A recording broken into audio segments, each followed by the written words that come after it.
প্রিয় শিক্ষার্থী বন্ধুরা, আসসালামু আলাইকুম। আশা করি আপনারা সকলে ভালো আছেন।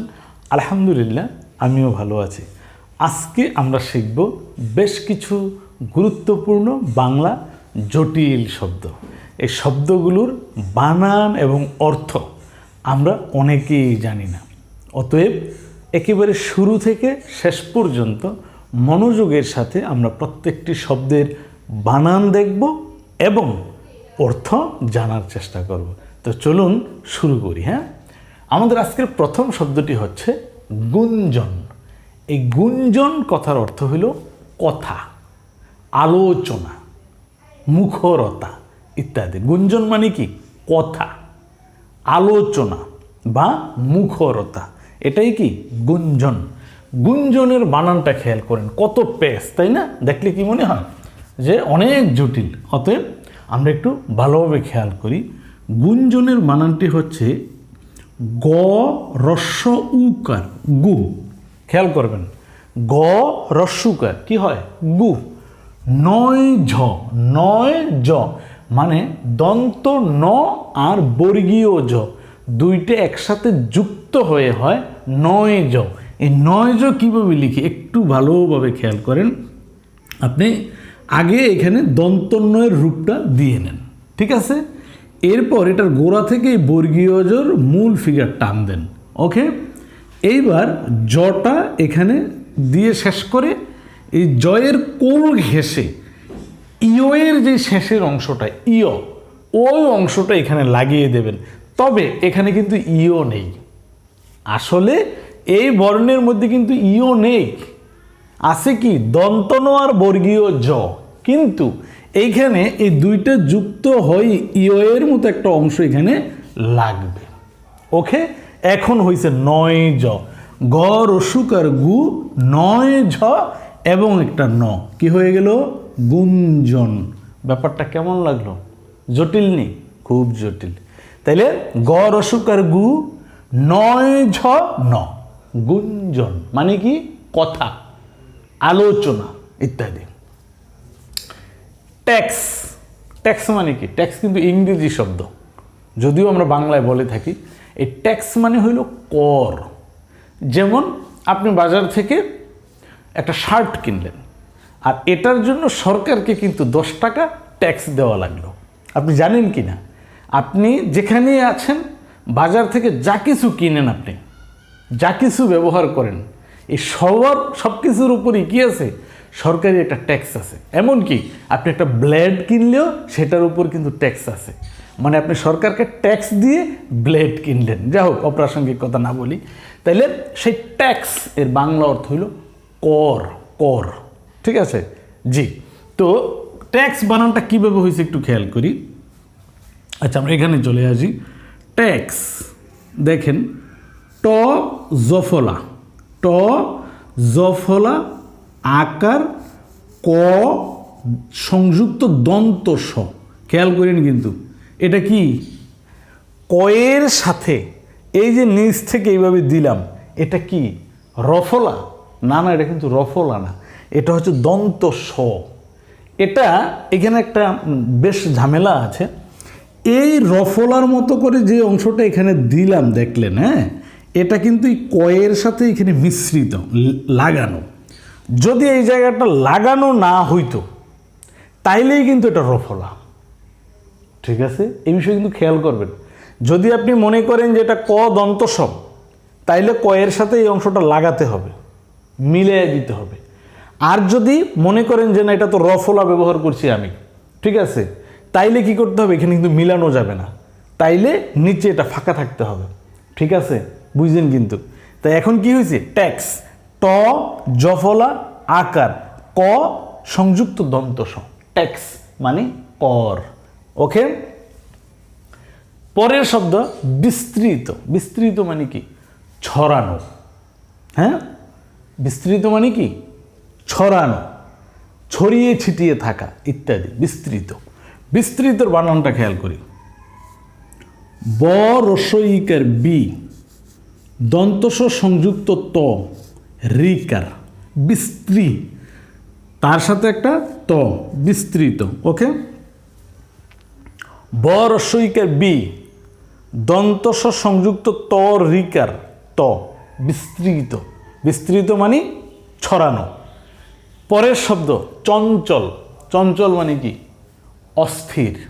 চঞ্চল মানে অস্থির, যে স্থিরভাবে কোথাও দাঁড়ায় না। কিছু বাচ্চা আছে না, পোলাপান আছে না, দেখবেন খালি ছুটাছুটি দৌড়াদৌড়ি করে, মানে কোথাও এক জায়গায় বসেও না দাঁড়ায়ও না। এদেরকে আমরা কি বলি? চঞ্চল, মানে অস্থির টাইপের মানুষ। জি, তো চঞ্চলের বানানটি আমরা একটু খেয়াল করি। চ, খুব ভালো করে খেয়াল করেন, কিন্তু এটার দেখা ফিগারের সাথে কিন্তু আসলে বানানের মিল নেই। আপনার মনে হইতে পারে চ, ইয় চ, এটা কিন্তু ইয়। এই যে আপনি দেখলেই কি মনে হইতে পারে? এটা কিন্তু ইয় মনে হইতে পারে, এই যে পিছনের এই অংশটা দেখা, কিন্তু আসলে এখানে ইয়র গোষ্ঠীও নাই। এখানে ইয় এর গোষ্ঠীও নাই। যেমন ছিল গুঞ্জনে, দেখা মনে হয়েছিল কি ইয় এর অংশ আছে, কিন্তু আসলে ইয় নাই। এখানেও সেম, চ, নয় চ, এই অংশটা নয় চ, মানে দন্ত নয়ের সাথে স যুক্ত হয়েছে। এই কে? দন্ত ন। এর সাথে দেখেন এই বয়ের মতো করে এই অংশটা দিয়ে তার পিছনে ইয় এর মতো অংশ দিলাম। এখন কাহিনী কি দাঁড়াইল? এদিকে ন দেখা যায়, নিচে দেখি ব, ডান পাশে দেখি ইয় এর অংশ, কিন্তু হয়েছে নয়শ। আছে চেহারার মিল আছে? কোনো মিল নেই। অতএব এই বিষয়গুলো যদি আমরা ভালো করে ব্রেনে না রাখি, তাহলে কিন্তু আপনি পড়বেনও ভুল, কেউ জিজ্ঞাসা করলে হয়তো বলবেনও ভুল। অতএব বি কেয়ারফুল। দিস ইজ চ, নয় চ, নয় চ, মানে এখানে দন্ত ন আর স একসাথে যুক্ত হয়েছে, কিন্তু লেখাটা লিখতে হবে এইভাবে। তাহলে চ, নয় চ, ল, কি হয়ে গেল? চঞ্চল, মানে অস্থির। চঞ্চল মানে কি? অস্থির। বানান কিন্তু খেয়াল রাখবেন। এর পরের শব্দটি হচ্ছে পত্নী। এই পত্নী কি? পত্নী মানে কি? স্ত্রী, বউ, ঘরণী, গৃহিণী ইত্যাদি। পত্নী বানান দেখেন, পত্নী কিভাবে? প, হ্যাঁ, ত সংযুক্ত ন, দীর্ঘ ইকার, পত্নী। পত্নী মানে কি? বউ। প, তয়, ন, দীর্ঘ ইকার, পত্নী। এরপরে স্রোতস্বিনী। এই বিষয়টা ভালো করে খেয়াল করেন। স্রোতস্বিনী, স্রোতস্বিনী করেন না কিন্তু আবার। এটা যদিও দন্তস্বর নিচে বফলা আছে, কিন্তু খুব জোরে চাপ দেওয়া যাবে না। যদি আপনি শয়ের উপর খুব প্রেশার দেন, তাহলে স্রোতস্বিনী হয়ে যাবে। সিন্নি না, স্রোতস্বিনী। জি, স্রোতস্বিনী কথার অর্থ হচ্ছে নদী। শুনছেন নি জীবনেও? আচ্ছা, শুনে থাকলে ভালো, না শুনলে ভালো করে এখন থেকে মনে রাখবেন। স্রোতস্বিনী অর্থ কি? নদী। স্রোতস্বিনীর বানান খেয়াল করেন। দন্ত স, র ফলা ওকার, তার সাথে একটা ত, স্রোত, হ্যাঁ, সিনি। দন্ত স, বফলা রস্য ইকার, হ্যাঁ, তারপর ন দীর্ঘ ইকার নি, স্রোতস্বিনী। স্রোতস্বিনী অর্থ কি? নদী। আমরা খুব ভালো করে মনে রাখব। বসুন্ধরা, বসুন্ধরা গ্রুপস লিমিটেড, শুনছেন না? বসুন্ধরা গ্রুপের একটি প্রতিষ্ঠান, বসুন্ধরা সিমেন্ট, বসুন্ধরা খাতা, বসুন্ধরা কলম, বসুন্ধরা আটা। আপনারা এগুলো শুনতে শুনতে অভ্যস্ত অনেকেই, তাই না? এখন এই যে বসুন্ধরা আমরা একটা কোম্পানির নাম হিসেবে জানি, আসলে বসুন্ধরাটা কি? বসুন্ধরা শব্দের অর্থ হইল পৃথিবী। বসুন্ধরা অর্থ কি? পৃথিবী। জি, আমরা একটু বানানটা খেয়াল করি। ব, স রস্য উকার, সু, বসু, নয় ধ, নয় ধ, বসুন্ধর, র আকার রা, কি হলো? বসুন্ধরা। বসুন্ধরা মানে পৃথিবী। পরের শব্দ এটি দুষ্কৃতি। দুষ্কৃতি মানে কি? পুলিশ মাঝে মাঝে খবর শুনে বলে না যে গত রাতে 2 জন দুষ্কৃতিকারীকে মেঘনা নদী থেকে অ্যারেস্ট করা হয়েছে। এখন এই দুষ্কৃতিকারী মানে তাহলে কি? অপকর্ম। দুষ্কৃতি মানে কি? অপকর্ম, কুকর্ম, খারাপ কাজ ইত্যাদি। দুষ্কৃতি। দুষ্কৃতির বানান খেয়াল করেন। দ রস্যুকার দু, হ্যাঁ, এরপর মূর্ধন্যস্ব সংযুক্ত ক, রিকার দুষ্কৃ, ত রস্যইকার তি, দুষ্কৃতি। দুষ্কৃতি মানে কি বলছি? অপকর্ম, খারাপ কর্ম ইত্যাদি। কেমন? দুষ্কৃতির পরে আমাদের শব্দ আছে স্ত্রী। স্ত্রী মানে কি? বউ। হ্যাঁ, স্ত্রীর বানান খেয়াল করেন, আল্লাহু আকবার। স্ত্রীর দন্ত স, ত রফলা, এই বানানটা একটু ভালোভাবে দেখেন। দন্ত স সংযুক্ত ত রফলা, এটা কিন্তু এ না, আপনি এটাই বললেন না, কিন্তু এটা কি? ত রফলা। তাহলে দন্ত স সংযুক্ত ত রফলা, তার সাথে আছে দীর্ঘ ইকার, কি হয়ে গেল? স্ত্রী। ওকে ফ্রেন্ড, স্ত্রীর পরে আমরা শব্দ শিখব ব্রহ্মাণ্ড। এই শব্দটি ব্রহ্মাণ্ড, আপনি কিন্তু ব্রহ্মাণ্ড বুঝেন না আবার, এটা কিন্তু ক্ষীয় নয়, এটা হ সংযুক্ত ম। এই এটা কি? হ সংযুক্ত ম। যখন ক্ষীয় হয় খেয়াল করবেন, তখন এই যে লেসটা, এটা এখানে এসে এখানে একটা পেজ দেয়, কয়ের মতো একটা সুর হয়। এটা কিন্তু সুর না, এটা এখান থেকে এসে সোজা নিচের দিকে নেমে গেছে, কোনো পেজ দেওয়া হয় নাই। তাহলে এটা হচ্ছে কি? হ সংযুক্ত ম, মানে হয় ম। তো এই শব্দটি হচ্ছে ব্রহ্মাণ্ড। ব্রহ্মাণ্ড শব্দের অর্থ পৃথিবী। ব্রহ্মাণ্ড মানে কি? পৃথিবী। আমরা ব্রাহ্মণবাড়িয়া লিখতে কিন্তু এই বর্ণটি ব্যবহার করি, ঠিক আছে? জি। এখন এখানে একটা ব্যাপার আছে, এটা কিন্তু আমি সম্ভবত ম ফলা ব্যবহার নিয়ে যে ক্লাসটা করেছিলাম, সেখানে এই বিষয়টা খুব সুন্দর করে আলোচনা করা আছে। আপনারা যদি এই হ সংযুক্ত ময়ের ব্যবহার ভালো বুঝতে চান, প্লিজ ওই ক্লাসটা একটু খুঁজে দেখে নেবেন, কেমন? আচ্ছা, তাহলে এই ব্রহ্মাণ্ড শব্দের অর্থ হলো পৃথিবী, এবং ব্রহ্মাণ্ডের বানানটা খেয়াল করেন, ব র ফলা ব্রহ্ম, ঠিক আছে? হয় ম, কীভাবে লিখা হয়? ক্ষীয়ের মতোই, দেখেন কিন্তু এইভাবে দিয়ে এখান থেকে এই নিচে এইভাবে একটা টান দেবেন।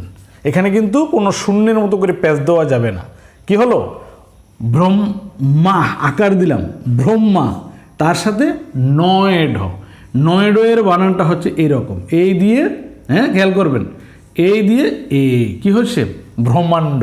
এই ব্রহ্মাণ্ড শব্দের অর্থ হচ্ছে পৃথিবী। আমরা বলি না বিশ্ব ব্রহ্মাণ্ড সব ঘুরে ঘুরে দেখবেন, তো এই বিশ্ব ব্রহ্মাণ্ড মানে কি? মানে গোটা পৃথিবী। জি। তাহলে ফ্রেন্ডস, আজকে আমরা কি কি শিখলাম আরেকবার একটু ভালোভাবে দেখে নেই, কেমন? আমাদের আজকের শিখা শব্দগুলোর মধ্যে প্রথমে হচ্ছে গুঞ্জন। গ রস্যুকার গু, নয় ঝ ন, গুঞ্জন।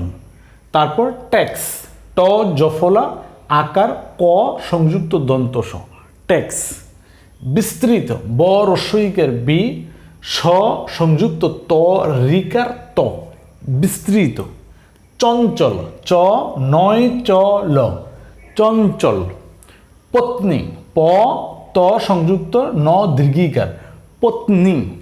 স্রোতস্বিনী, দন্তস রফলা ওকার, স্রো, ত শ্রুত। সিনী, দন্তস বফলা রসিকার ন দীর্ঘিকার নি, স্রোতস্বিনী। বসুন্ধরা, ব স রসুকার সু, নয় ধ র আকার রা, বসুন্ধরা। দুষ্কৃতি, দ রস্যুকার দু, মূর্ধন্যস্ব সংযুক্ত ক রিকার ত রসিকার্তি, দুষ্কৃতি। স্ত্রী, দন্তস ত রফলা, দন্তস সংযুক্ত তরফলা দীর্ঘিকার স্ত্রী, ব রফলা ভ্র, হয় ম আকার, হয় ম আকার, ব্রহ্মা নয়ড, ব্রহ্মাণ্ড। তাইলে এই ছিল আমাদের আজকের শিখা শব্দগুলো, কেমন?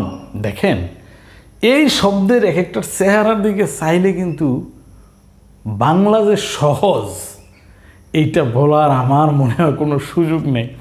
বাংলার শব্দ গঠন ইংলিশের চেয়েও করা, এটা সত্য।